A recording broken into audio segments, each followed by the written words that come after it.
നമസ്കാരം. മലയാളം SCERT ചാനലിലേക്ക് എല്ലാവർക്കും സ്വാഗതം.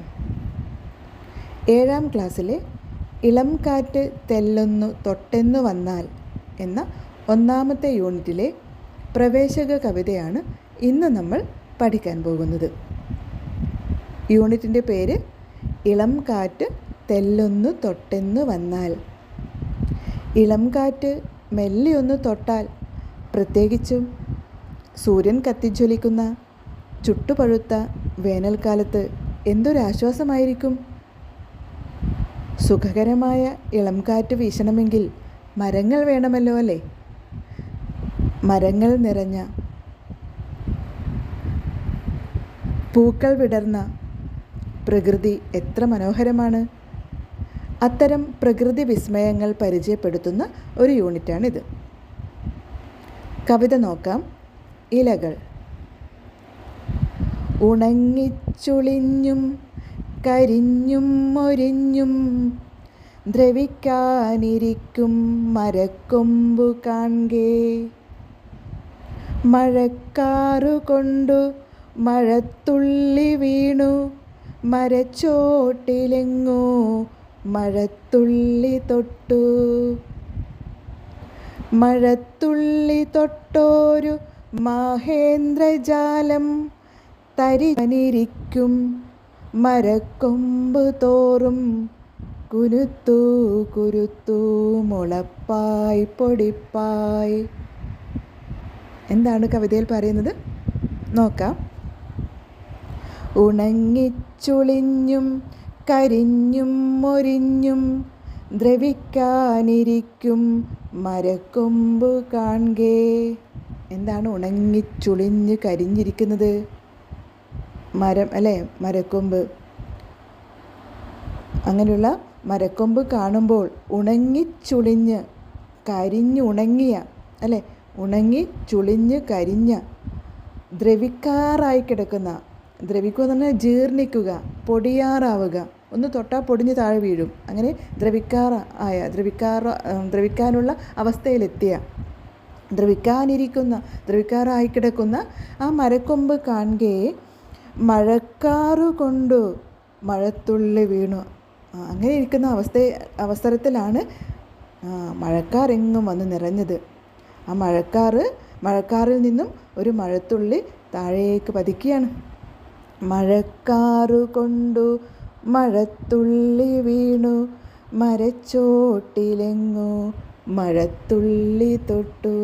അപ്പോൾ ഇങ്ങനെ മരക്കൊമ്പ് ഉണങ്ങി കരിഞ്ഞു നിൽക്കുന്ന മരക്കൊമ്പ് കണ്ടിട്ട് മഴത്തുള്ളിയായി ആ മരത്തിൻ്റെ ചുവട്ടിലേക്ക് പതിച്ചു. ഞാൻ മരച്ചുവട്ടിൽ ഒന്ന് തൊട്ടു, മഴത്തുള്ളി, മഴയൊന്ന് തൊട്ടു. അങ്ങനെ മരിക്കാറായി കിടക്കുന്ന, ദ്രവിക്കാറായി കിടക്കുന്ന, നശിക്കാറായി കിടക്കുന്ന ആ മരത്തിൻ്റെ ചുവട്ടിലേക്ക് മഴത്തുള്ളി പതിച്ചപ്പോൾ എന്ത് മാറ്റമാണുണ്ടായത് എന്നാണ് അടുത്ത വരികളിൽ പറയുന്നത്. നോക്കാം. മഴത്തുള്ളി തൊട്ടോരു മഹേന്ദ്രജാലം. മഴത്തുള്ളി തൊട്ടപ്പോഴേക്കും ഒരു മായാജാലം തന്നെ അവിടെ സംഭവിച്ചു എന്നാണ് പറയുന്നത്. മഴത്തുള്ളി തൊട്ടോരു മഹേന്ദ്രജാലം, ഒരു ഇന്ദ്രജാലം തന്നെ, ഒരു മായാജാലം തന്നെ അവിടെ ഉണ്ടായി. എന്താണ് മായക്കാഴ്ച? എന്താണ് അവിടെ ഉണ്ടായ മായാജാലം, ഇന്ദ്രജാലം? തരിച്ചു തുടിച്ചു മരക്കൊമ്പിലെങ്ങും. മരക്കൊമ്പ് ആകെ ഒന്ന് കോരിത്തരിച്ചു മഴത്തുള്ളി വീണപ്പോഴേക്കും. അപ്പോൾ ആദ്യമായൊക്കെ മഴ പെയ്യുന്ന സമയത്ത്, നല്ല വെയിലൊക്കെ കൊണ്ടിരിക്കുന്ന സമയത്ത് നമ്മുടെ ദേഹത്ത് മഴത്തുള്ളിയൊക്കെ പതിക്കുമ്പോൾ നമുക്കും ഉണ്ടാകും അല്ലേ, ഒരു തണുത്ത് ഉണ്ടാവില്ലേ, കോരിത്തരിപ്പുണരില്ലേ നമ്മുടെ ദേഹത്തും. അതുപോലെയാണ് ഉണങ്ങിക്കരിഞ്ഞ ആ മരക്കൊമ്പിലേക്ക് മഴത്തുള്ളി പതിച്ചപ്പോൾ ആ മരക്കൊമ്പുകളാകെ കോരിത്തരിച്ചു, കൊമ്പുകളൊക്കെ ചുവന്നു തുടുത്തു എന്നാണ് പറയുന്നത്. മഴത്തുള്ളി തൊട്ട സമയത്ത് ഒരു ഇന്ദ്രജാലമുണ്ടായി, ഒരു മായാജാലമുണ്ടായി. തരിച്ചു തുടിച്ചു മരക്കൊമ്പിലെങ്ങും. അപ്പോൾ മരക്കൊമ്പാകെ, ആ മരത്തിൻ്റെ കൊമ്പുകളാകെ കോരിത്തരിച്ചു, ചുവന്നു തൊടുത്തു എന്നാണ്. മരിക്കാനിരിക്കും മരക്കൊമ്പ് തോറും കുരുത്തു കുരുത്തു മുളപ്പായ് പൊടിപ്പായ്.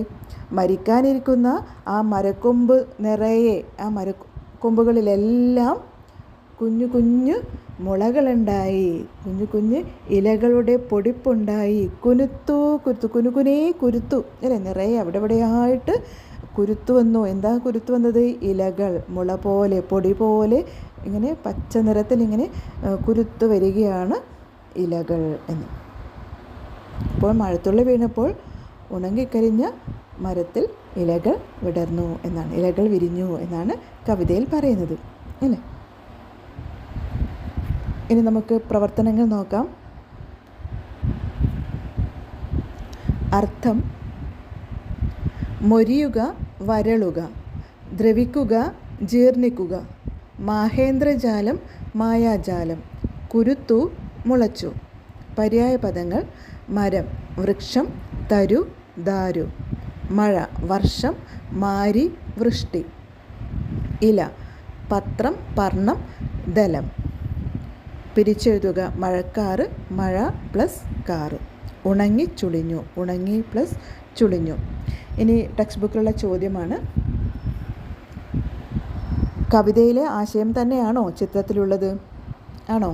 എന്താണ് ചിത്രം? ഉണങ്ങിക്കരിഞ്ഞ മരമൊക്കെ തന്നെയാണല്ലേ. ഉണങ്ങിക്കരിഞ്ഞു ദ്രവിക്കാറായ മരത്തിൻ്റെ ചുവട്ടിൽ മഴത്തുള്ളി വന്നു പതിച്ചപ്പോൾ അതിൽ നിറയെ തളിരിലകൾ മുളച്ചു വന്നു എന്നാണ് കവി പറയുന്നത്. കവിതയിൽ പറയുന്നത് അതാണ്. ചിത്രത്തിലുള്ളത് അതുപോലെ തന്നെയാണ്. ചിത്രത്തിലുള്ളത് ഇതേ ആശയം തന്നെയാണ് ചിത്രത്തിലുള്ളത്. ഉണങ്ങിക്കരിഞ്ഞ മരവും മഴത്തുള്ളികളും മരത്തിൽ മുളച്ചു വരുന്ന തളിരിലകളും ചിത്രത്തിൽ കാണാം. ഇനി അടുത്ത ചോദ്യം ഇതിൻ്റെ കൂടെ തന്നെ ഉണ്ടായ ചോദ്യമാണ്: മഴത്തുള്ളി തൊട്ടപ്പോൾ ഉണ്ടായ ഇന്ദ്രജാലം എന്തായിരുന്നു? മഴത്തുള്ളി വന്ന് മരത്തെ തൊട്ടപ്പോൾ മരം ഒന്ന് കോരിത്തരിച്ചു.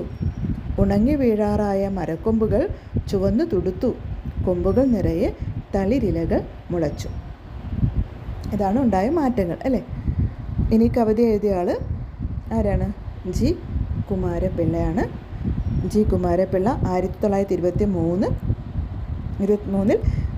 കോട്ടയം ജില്ലയിലാണ് ജനിച്ചത്. അദ്ദേഹം കവിയും അധ്യാപകനുമൊക്കെ ആയിരുന്നു. 2000 അന്തരിച്ചു. ഇനി നമുക്ക് ഈ യൂണിറ്റിലെ ഒന്നാമത്തെ പാഠവുമായി അടുത്ത ക്ലാസ്സിൽ കാണാം.